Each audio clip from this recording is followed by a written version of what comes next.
half of their body length in the blink of an eye. But the biggest mistake, unfortunately, that people do make, and the one that gets him in trouble, is this: going down into his home and into his water. Naturally, he gets a little bit excited.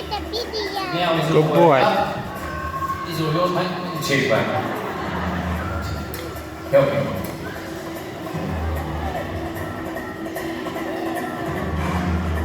Good boy.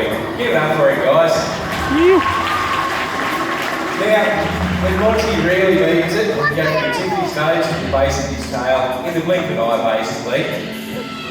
And these guys will strike out for a couple of reasons. That one was the food response, but saltwater crocodile is the most territorial of all the species of crocodile out there in the wild. So since Nick's already infringed on his territory, he's got the brightest of plug, he's getting back in the water with him.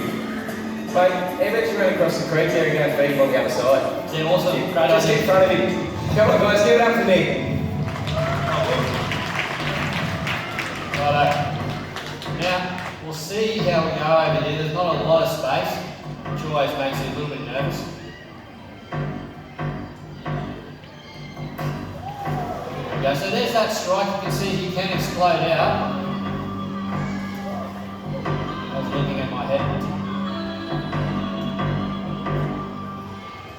Boy, he's such an awesome crocodile. He's a little bit round in the midsection. We like to poke a little bit of fun at Monty. He's been here a long time, got a pretty cruisy life. He's what you would call well fed. Monty, here we go, buddy. Make your way back in the water. You can see how difficult it is for such a large animal when he's out on land. It's just not designed for locomotion on the hard, solid ground. But that 400 kilograms become weightless as soon as he hits the water. And he really is waiting for an animal to make a mistake. So if you're a wallaby and you're keen on a drink, make your way down to the water. He will sit just beneath the surface and wait to feel that vibration. And that's when he strikes out. And when he grabs a hold of something, he has the greatest jaw pressure of anything on the planet by an enormous margin. Ty's going to show you another spot where these guys like to grab themselves and like to eat. So we've shown you 2 strikes from the water's edge, and they will strike the same distance vertically. So it's called tail walk, and this is the complete natural behaviour. We didn't have to teach any of our crocs this. You've got to think, when these guys hatch out the egg in the wild, Monty, come over here, mate. They're about 15 centimetres long, pretty much everything else in those waterways where they inhabit wants to eat them. From birds, to fish, to crabs, to other crocodiles, they're on the menu for everything else. So what they do is they hide in the reeds, around the edges of billabongs. They'll angle their head up just like that. They're waiting for things like insects, spiders, frogs, pretty much everything, anything's land above them that they think they can have a crack at. And what they'll do, pretty keen today actually, is that. So we'll set Monty up again. Good boy. And I'll do this tail walking method. Now Monty, as we talked about before, he's a little bit round, he doesn't do the biggest tail walks. Some of our crocs can get up and over this top rail. Now, the reason why we show you this behaviour is because up in Northern Australia there's this beautiful big Bella Lucas overhanging waterways. They look like a great spot to go and sit up out on. You really can. I'm not even moving. So they look like a really good spot to sit out on and read a book or something like that. But we're going to be wary of crocs Monty's size or even bigger using this tail walking method. So they could be sitting there waiting for things like fruit bats, gallinas, snakes or anything, possums to be sitting, to be walking out on those branches. And they're just sitting there waiting and waiting just under the surface. So if you do walk out there, you could become victim to a tail walking croc. Alright, we'll see if we can turn Monty around and get him out one more time. We'll put to bed a little bit of a myth, because sometimes you'll hear people talking about crocodiles chasing things down on land. For little crocodiles, that might be the case. They can be quite quick. But for a big croc, it's going to be a threat to us. It's very difficult, which we'll show you now, for him to haul that amount of weight once he's out of the water.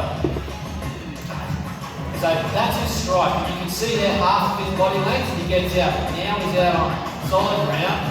That is honestly flat out for Monty. Good boy. Give it up for Monty, guys. One more time. He's such an awesome crocodile. He really has done well today. That is an enormous amount of effort for a crocodile. These guys are designed for that initial strike, and he has time on his side. Crocodiles don't need to eat every week or even every month.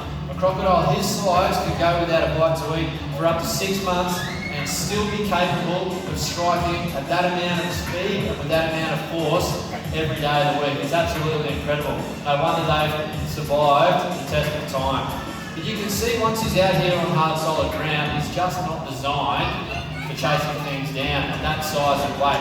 He's got those 4 little legs and a massive tail that just drags along behind him. Tying myself around there a few metres away, and I can sit down, but he's definitely watching, but he's not making any attempt to come forward. Lie down for a little bit, not for really long though. But we'll see what happens. I mean, it's nice and warm for him out here, but if I get further away from big fella and splash around, he starts to turn in my direction. It's almost like someone throwing rocks on your roof. This is his home, this is his territory. The saltwater crocodile is without a doubt the most fiercely territorial of all 27 species of crocodilian found around the globe. So we really just have to follow a few simple rules when we are up in Northern Australia, and they are honestly a common sense. We just have to give this amazing animal the respect that it really does deserve. And these guys are not out thinking that people are on the menu, not even being on their radar for the past 200 million years. We are so incredibly new, it's a prey item. These guys are just opportunistic, and if we're splashing around in their home, then he's going to capitalise every day of the week. We have to be smarter. We have to realise that that is their home, and we are a potential food item. And if we stay back from the edge of the water, we don't overhang it like tie shutters. Well, here we go. It's going to be some snacks for Monty. Monty's not quick enough, don't worry, but he's going to test the theory, though. Well, look.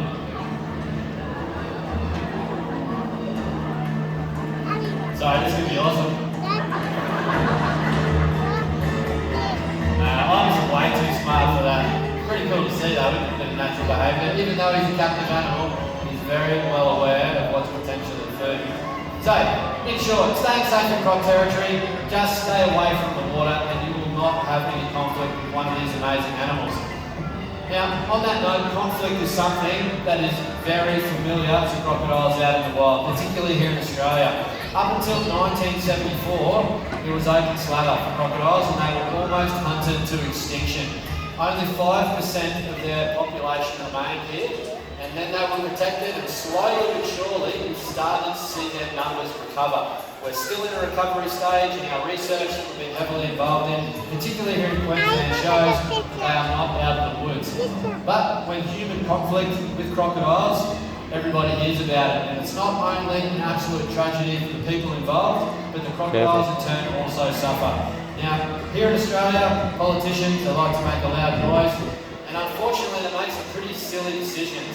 And just recently, legislation has been passed allowing the legal harvesting of up to 5,000 wild crocodile eggs here in Queensland. They're taken from the nests and they're put in crocodile farms where they're raised in terrible conditions, and then they're turned into boots, bags and belts for the fashion industry, which blows my mind because they're a protected and a vulnerable species. It should not happen. We are doing our best to reverse this legislation. Now, please, we do need your help. We have several 100,000 signatures from around the globe, but I'd just like to direct your attention up to the big screen. Vinny's going to tell you a little bit more about our research, what we're involved in, and how you guys can help.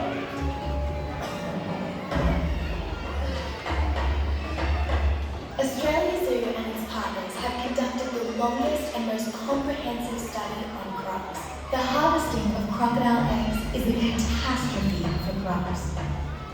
Queensland's saltwater crocodiles are vulnerable in the wild. Our research indicates that crocs still need our protection.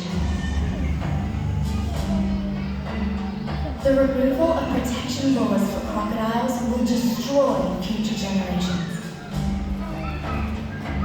Join with us to protect crocs and all our native wildlife.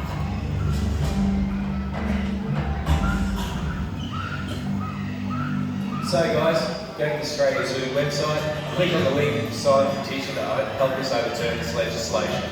Now, don't expect you to leave here today loving Crocs like what Nick and I do. We get to work with them every day, so we are a little bit fanatical about it. If you can leave a bit more of an understanding and appreciation for the role that they play in our northern waterways, well, that's all we can ask for. Now, Steve up there on the big screen, he loved Crocs with everything he had. That was no secret to anyone. What he did was pass that passion and enthusiasm onto every single one of us who work here today. With that in mind, I'd like to thank you for coming out to the zoo today, guys. Keeping Steve's green, this planet alive. Cheers, guys.